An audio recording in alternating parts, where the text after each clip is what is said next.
Hello friends, live snipers YouTube ചാനലിലേക്ക് ഏവർക്കും സ്വാഗതം. ബിഗ് ബോസ് മലയാളം സീസൺ 8-ന്റെ പ്രൊഡക്ഷൻ ലിസ്റ്റുകളും ചർച്ചകളും സോഷ്യൽ മീഡിയയിൽ ചൂടുപിടിക്കുകയാണല്ലോ. അതിൽ ഏറ്റവും പുതിയതായി പുറത്തു വരുന്ന പ്രൊഡക്ഷൻ ലിസ്റ്റ് റൂമറുകളിൽ കേൾക്കുന്ന അപ്രതീക്ഷിതമായ ഒരു പേരാണ് നമ്മൾ ഇന്ന് ഈ വീഡിയോയിൽ ഉൾപ്പെടുത്തിയിരിക്കുന്നത്.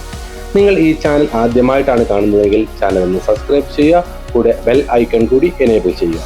അപ്പോൾ നമുക്ക് വീഡിയോയിലോട്ട് പോകാം. ദൃശ്യം 2-ലെ ആ ഒറ്റ ട്വിസ്റ്റ് റോള് കൊണ്ട് പ്രേക്ഷകരുടെ മനസ്സ് കീഴടക്കിയ അജിത് കൂത്താട്ടുകുളം ബിഗ് ബോസ് വീട്ടിലേക്ക് എത്തിയാൽ എങ്ങനെയുണ്ടാവും എന്നാണ് നമ്മൾ ഇന്ന് ഈ വീഡിയോയിലൂടെ പരിശോധിക്കുന്നത്. മിമിക്രി വേദികളിലൂടെയും കോമഡി സ്കിറ്റുകളിലൂടെയും കരിയർ ആരംഭിച്ച കലാകാരനാണ് എറണാകുളം കൂത്താട്ടുകുളം സ്വദേശിയായ അജിത്ത്.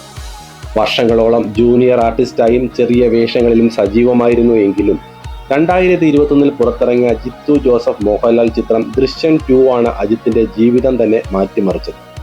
ഇനി നമ്മൾ ചിന്തിക്കേണ്ടത് അജിത്ത് കൂത്താട്ടുകുളത്തിനെ എന്തുകൊണ്ട് ബിഗ് ബോസ് ടീം പരിഗണിക്കുന്നു എന്നതാണ്. പ്രധാനമായും 3 കാരണങ്ങളാണ് അജിത്ത് കൂത്താട്ടുകുളത്തിനെ പരിഗണിക്കാൻ സാധ്യതയുള്ളത്. 1. നാട്ടിൻ പുറത്തുകാരന്റെ ലാളിത്യം.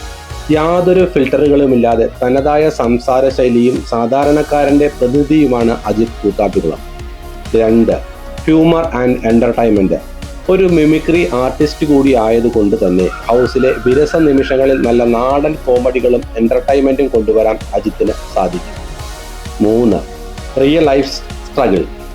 മരപ്പണിയിൽ നിന്ന് തുടങ്ങി മിമിക്രിയിലൂടെ സിനിമയിലെത്തിയ അദ്ദേഹത്തിൻ്റെ ജീവിതയാത്ര ഏതൊരു പ്രേക്ഷകനെയും ഇൻസ്പയർ ചെയ്യുന്ന ഒന്നാണ്. നിലവിൽ പുറത്തു വരുന്ന പ്രൊഡക്ഷൻ ലിസ്റ്റുകളിൽ അജിത്തിൻ്റെ പേര് സജീവമാണെങ്കിലും ബിഗ് ബോസ് ഒഫീഷ്യൽ കൺഫർമേഷനായി നമ്മൾ ഇനിയും കാത്തിരിക്കേണ്ടി വരും. Ajith Koothattukulam Big Boss Malayalam season 8-ൽ വരണമെന്ന് നിങ്ങൾ ആഗ്രഹിക്കുന്നുണ്ടോ? നിങ്ങളുടെ അഭിപ്രായങ്ങൾ താഴെ കമൻറ്റ് ചെയ്യുക. കൂടുതൽ ബിഗ് ബോസ് അപ്ഡേറ്റിനായി ചാനൽ കൂടി ഒന്ന് സബ്സ്ക്രൈബ് ചെയ്യുക. അടുത്ത ഒരു ബിഗ് ബോസ് അപ്ഡേറ്റ് വീഡിയോയുമായി അടുത്ത ദിവസം കാണാം. നന്ദി.